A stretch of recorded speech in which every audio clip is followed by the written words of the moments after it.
Hi, welcome to Transverse Unfiltered. I'm your host, Amber, and today our first video ever is I want to talk about expectations. Just bear with me, this is my first video and I have the flu. I wanted to do this video anyways, regardless how I felt. And I want to talk about a little bit of our background. I have, for most of you that don't know, I have a transgender wife and I have a trans son. And I met my wife when we were 17 years old and we got married at 19. So we've been together for 18 years. Going into this marriage, I always wanted a traditional, marriage and family. As a girl, you always have your expectations and your images, having the perfect wedding, having the perfect marriage. You go to church on Sundays, you have your little princess. If you have a son, you have this image of, him being the little prince. And, when you get those expectations, a lot of times life will throw you lots of curveballs. My husband, Landon, at the time, he tried to be somebody that he wasn't. At the time, I had no idea that he wasn't this person. He initially watched a lot of woodworking videos and read a lot of books to learn how to be a manly man. At that time, I had no idea that was the reason that he was doing those things. I thought that he just wanted to be able to do everything for himself, so it would save us money in the long run. I can tell you, when Landon was Landon, he wasn't a very nice person all the time. I mean, he was never mean or terrible to me at all, but he wasn't a very outgoing people person. Had a lot of judgmental thoughts, and I could call Landon and say, "Hey, I'm hungry, bring me some food," and his comments were always, "Well, why didn't you take something, or just go get something then?" He spent a lot of time hiding in his office and being a workaholic, and I never understood why my husband wasn't a happy person. I used to pray a lot, God, change him. You have to change him. I can't be married to somebody like this always. And, sometimes you think you're praying for one thing, but boy, do you get another. We were huge in the church. Phoenix, Landon at that time, Landon was worship leader in churches, and we were huge into church. He did a nonprofit, through a nonprofit organization where he helped people fix their houses and little odds and end things that needed done, mostly for disabled and elderly. We were 25 when we decided to have our first child, and we had a little girl. We named her Havana, and she was the best thing, that happened in our lives. Just a sweet little thing, always happy, ornery little stinker, but as she got older, there were some indicators in her life. She was about 3, and she didn't want to play with little girls. She gravitated to the boys, and she didn't want the Barbies and the baby dolls so much. She wanted to play with trains and trucks, and she wanted to go play in sand and play in dirt, and she wanted to play with the boys. And, you know, you kind of chalk that up as, oh, that's a tomboy. And then she would fight me on the dresses, and she would want to, when we go past the boys' clothes, she was, I want that because the shirt had a truck on it. You know, any cartoons that she watched, she wasn't into the princesses. It was usually, you know, Transformers and stuff that little boys wanted to watch. And she would make comments like, I wish I wasn't a girl. I wish I was a boy. And, you know, I used to get very upset. And I started doing some research, you know, looking up, you know, wondering, is my kid have an identity issue with her gender? You know, I was very uneducated about those things back then. And, you know, I would go to Landon and talk about my concerns, and he would say, oh, she'll outgrow those things. You know, now that is hysterical, being that I had no idea that I had a trans wife at the time. So there was a lot of indicators, and I would occasionally cry and mourn over, you know, my daughter, because, you know, mothers know, you kind of have that internal thing. You know, even though Landon said, oh, she'll outgrow it, a part of me was like, she'll never outgrow this, because that's who she is. We weren't close to our families, so it was just Landon and I. We didn't have a whole lot of friends.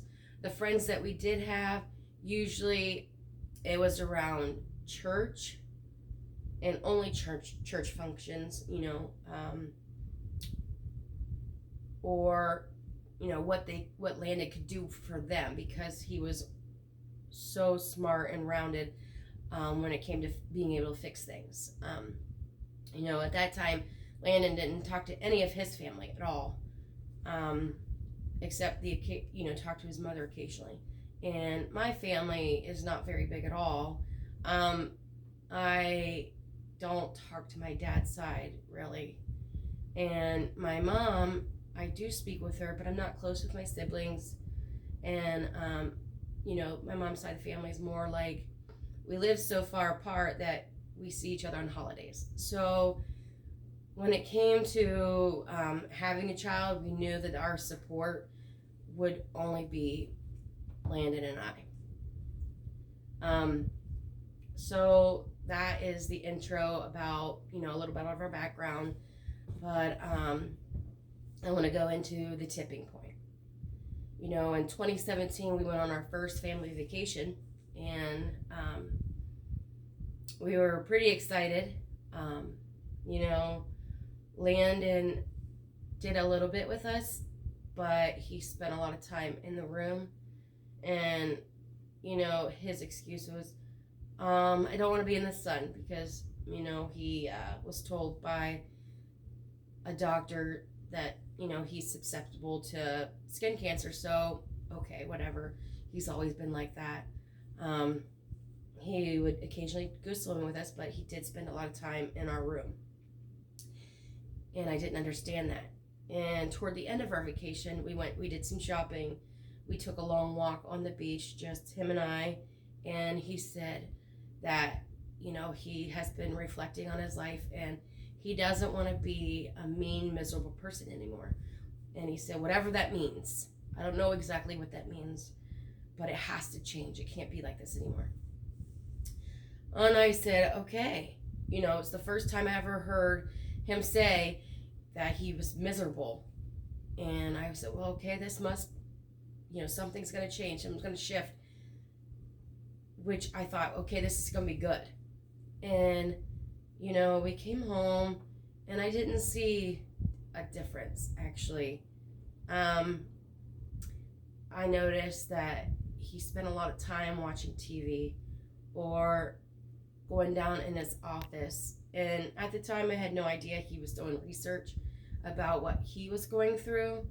And I didn't understand it. And a couple months, maybe a few months have gone by since vacation. and he was sitting at the table, looked like he was trying to hold back tears, and he said, I need to go get help. I need to talk to somebody. And, Landon had made comments, a little bit of, I dressed like a girl when I was younger, and, I used to want to be a girl, and I was very judgmental, and I would say, you don't still want to be like that, right? And he would say, no. And, when he was at the table and he looked defeated, he said, I still want to be a woman. I feel like I was supposed to have been a woman. That was hard.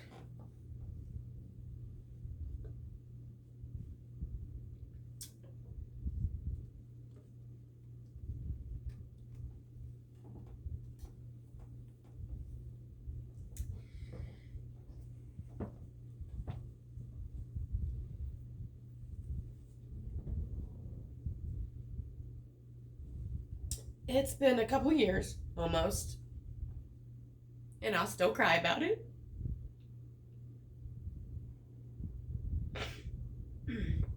So, anybody else that's going through this, it's completely normal. I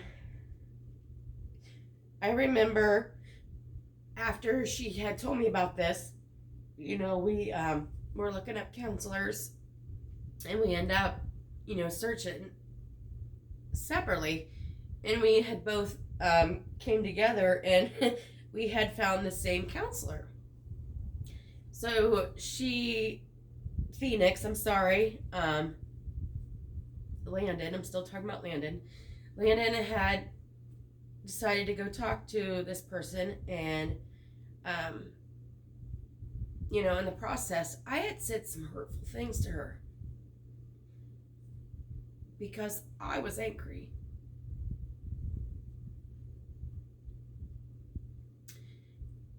At that time, I should have did counseling too, and I did it.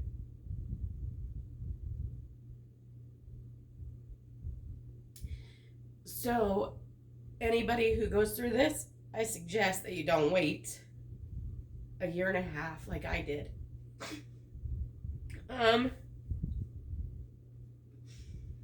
So, I had drilled her, so do you plan on transitioning then? And she hadn't even had her first conversation with the psychiatrist yet, and I kept drilling because a part of me thought she was going to do it, and regardless how I felt,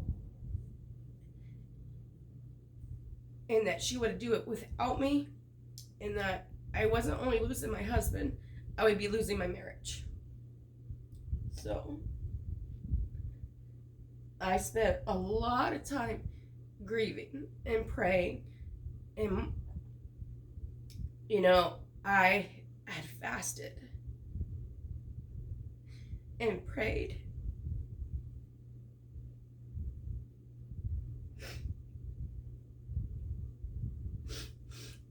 And spent time in worship.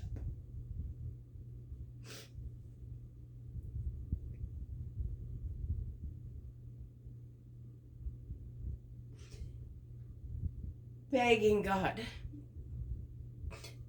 to not let what I wanted, the traditional family to be taken. And for 30 days I did that. I watched a movie called War Room, and this lady had sticky notes all over a wall in a closet, and she prayed every day. And she said that was her war room where she fought. So I did that. And in this process, I'm mourning the loss of my husband, the image I had of what family was supposed to be, the occasional indicators of my daughter. My whole world was crashing And when God didn't do anything, then I started to mourn God as well. Because if he would allow this, then he either hated me or he wasn't real. So at that time, I thought about taking my life several times. Because the pain was more than I thought I could bear. And then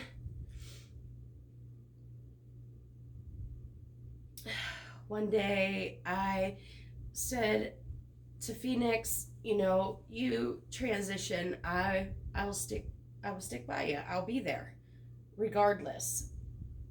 And she said, okay. And so she started seeing her psychiatrist. I worked on the pronouns, calling her her. We hadn't figured out a name yet at that time. In every milestone, I remember the first time she went to see the psychiatrist, she said, wear a bra. And when my husband called me to tell me that, I was furious. I was so pissed. I said, I want to punch her in the face. And you gotta realize, I had just gotten accepting, my husband is trans and is gonna become my wife. And I hadn't thought about the rest of it yet. And I cried as Landon was coming home. And she walked in the door, and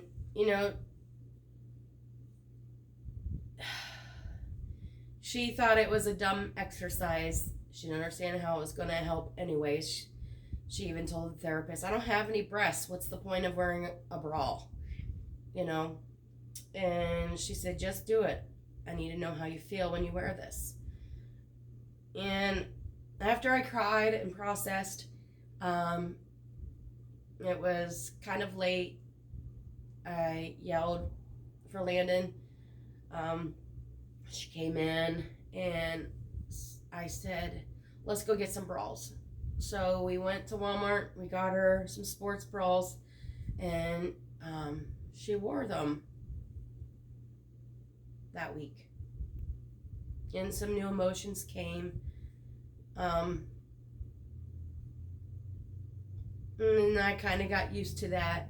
And then every time she went to see this therapist, she wanted her to try something else. And I would freak out and I would cry. But then I'd come around and I would support her. Because, not only was it because my wife was becoming something else,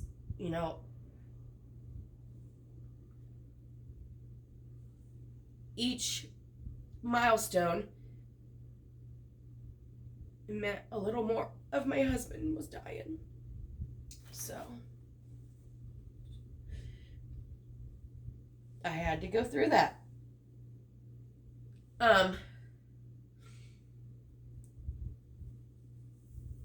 Another milestone is we had to tell our families, we didn't have a name yet. We didn't, say when things were happening. We just let them know that, we're from moving forward, we were changing the way we lived, and my wife was going to live as her authentic self. So we also came out to some church friends, and we did get a comment like, oh, we'll never abandon you, but we didn't get any phone calls either. So we stopped going to church, period. And I was angry at God for this anyway, so whatever. And we moved on. In this, I worried about what people thought looking in. Because there's so many stereotypes when it comes to trans. Like, it's perversion. They act like it's contagious. And it's not. I worried about how, when I say wife, without them knowing my story, that they'll think I'm a lesbian. And that bothered me more than anything at that time. And I'll tell you, sometimes my wife gets dressed up. She is absolutely drop dead gorgeous. I get insecure with how pretty she looks. So if you have wives out there and they seem insecure, I know you think it's crazy because we're born women and we're cis, but they're real. We definitely feel like we have to compare and measure up, even though it's crazy. That was our tipping point. And from there, we went to our new life, and I've learned to accept it. We spent weeks trying to figure out a name. I'd already used pronouns, female pronouns, but saying Landon with female pronouns gets a little weird. So we had decided on a name and make it legal. Looked up meanings, looked up lots of names, discussed them, and we went with Phoenix. So my wife became Phoenix. I had to learn to deal with my emotions while trying to support her. And occasionally, I would have a meltdown and say hurtful things. And for a long time, I didn't realize how much it hurt her. Because, she's emotional as well. And she's going through hormone therapy, so she's going through a second puberty. And I can tell you, it's like having a teenage wife sometimes. You know how, like, you watch movies, or some of you do have teenage daughters, and they look at the wardrobe and, I hate my clothes, I hate my body. That really happens, even in grown-ups.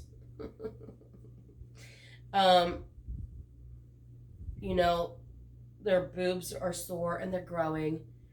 And some girls, they wish, when am I going to get bigger boobs? Like, that's real for trans girls. That happens. The crying for no reason happens. My wife has a period once a month, and for about 4 days, she's crazy. Everything hurts her feelings and all that wonderful jazz. Same thing that we go through. And I have learned to deal with all that. Sometimes you roll your eyes. Sometimes you got to walk away. And sometimes you have to hug them and support them and help them. Sometimes when your trans wife is yelling at the wardrobe, you've got to make suggestions. Sometimes offer a piece of your clothing that they haven't worn yet that makes them feel pretty. And since Phoenix has come out, she has been a different person. I talked about how Landon wasn't a very nice person, not a people person. Well, since Phoenix came out, I'm tired. I need a nap because she is outgoing and always wants to do things. And sometimes I want to clean the house on the weekend, and this bitch wants to go drink or something and hang out with friends. And Yeah, I joke about that a lot, that sometimes I just need a nap. I can call her at any time and say, hey, hon, I'm hungry. And she will come bring me food. Landon didn't do that. I could sit. She does more for me now. She's more attentive and more aware of my needs, where before she wasn't. And, before I focused on the loss of my husband and not on the gain on my wife. She is a whole person now. She's nicer and more pleasant, to be with. And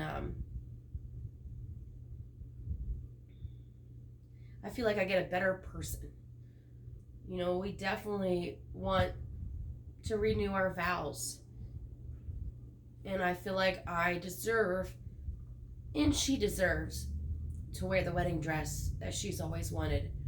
And I deserve to get to marry the real person who I should have always married.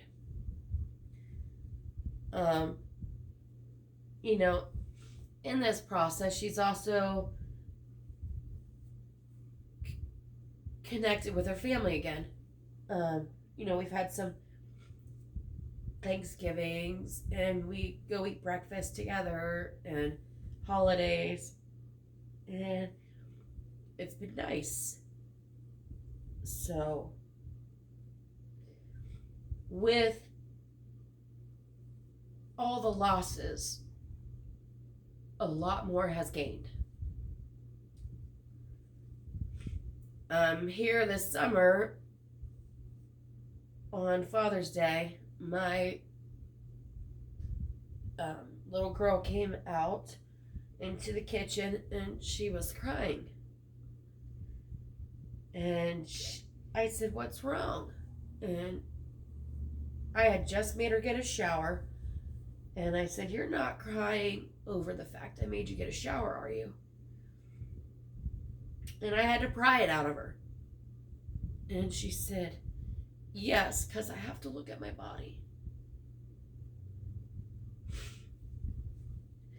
People have this stigma that they're just kids and they don't know what they want. But when you look at the pain that's in their eyes,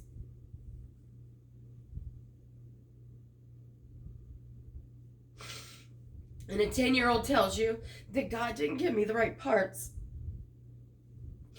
that these breasts aren't supposed to be on my chest, it no longer matters what anybody else thinks. It no longer matters what I think. So I hugged my daughter and I said, so you want to be a boy? And she said, yes. And I said, okay. I will call a doctor Monday morning to see what we can do about puberty blockers.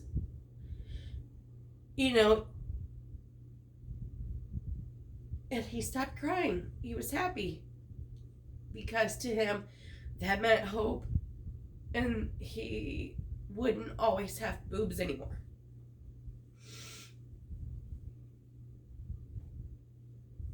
We call him Jackson now. We actually have a court date October 7th to get his name finalized. We have an appointment on Monday to talk to an endocrinologist to see about puberty blockers. And it's not my life, it's his, and he deserves to be happy. So we are moving forward. He went to 5th grade as Jackson. We talked to the school, and they asked us, some questions and how to handle some certain things, and he went to 5th grade as Jackson. with male pronouns using the men's room. And I can tell you he's a new kid. You know, he's more confident, more assured of himself, more aware. So I feel like we have made the right move. We've told, you know, all our family right away. You know, since he was little, when he played, you know, the brother, he was either Jackson or Jake, and he went with Jackson, and we've been calling him Jackson since Father's Day of June 2019. And my goal through this is just to make people more aware and more educated, and that we're not so quick to judge. And you know how we are brought up, you know, more conservative is not always right. It's not always the best when it comes to our kids or our loved ones. We need to ignore the world and help them live. I just want to end this note with, you know, if you have any questions or comments, I would love to hear them. You can, you know, comment on Facebook. You can email us at transverseunfiltered@gmail.com. You can also subscribe on our YouTube channel. We are going to upload us on YouTube. So spread it, share it, follow it. We appreciate everything that you'll do for us. And until next time, thank you.